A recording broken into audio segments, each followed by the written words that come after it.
Right, brief demo on swing away wheel fittings, and there's a bloody helicopter going overhead, typical. Right, these are for Defender and can be modified to fit Series 2 or Series 3, and I don't care what anybody says, they're not easy to fit. This top fitting here wasn't too bad because all he did was drill the two pop rivets out and put the bolts in, but it's a captivated little nut block at the back. I haven't filmed everything.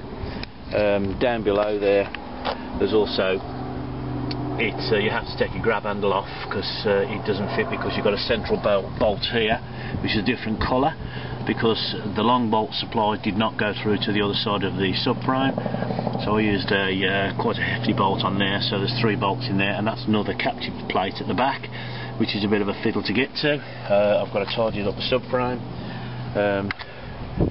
Sorry about the cover, but it's the only one I'd got, and it's a cheap one from China. So basically you can open this. It's a bit stiff because the latch needs doing, and on the back there they don't tell you there's a whacking great big plate you've got to fit on the door, which I'm not too struck on. And then you can't see it, but there's a little piston, a plastic piston in there, so as you open the door that extends and it squeaks and comes out, but there's no door stop, so this can swing back and swing back, and of course what does it do? Crushes your lights.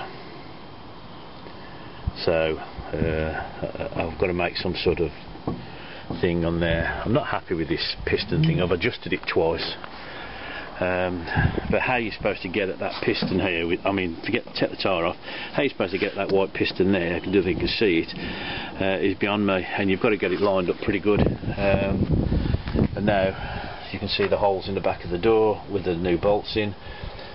Oh well, whatever.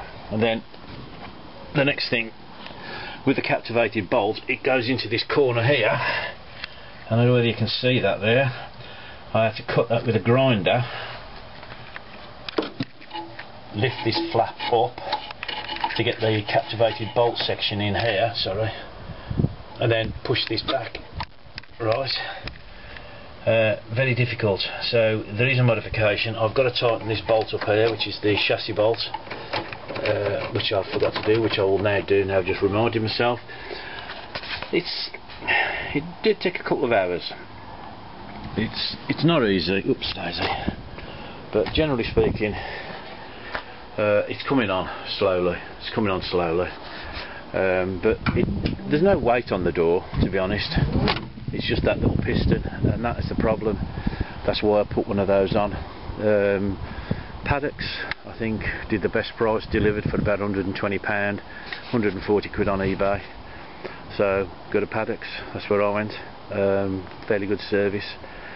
There's the van, sorry, oops a daisy. There's Tinker, that's his nickname at the moment. There's a little waiting for an engine to drop in this weekend hopefully, and then that's up for sale. So there you go. So tweety parts on the back, and that's basically fitting a spare wheel carrier. I've got the wheels on. Hopefully you can see that. Still got to do the door tops, they're here. Haven't had time to do it, the weather's not been good, but it's just a quick update, folks. Okay, catch you all soon. Cheers.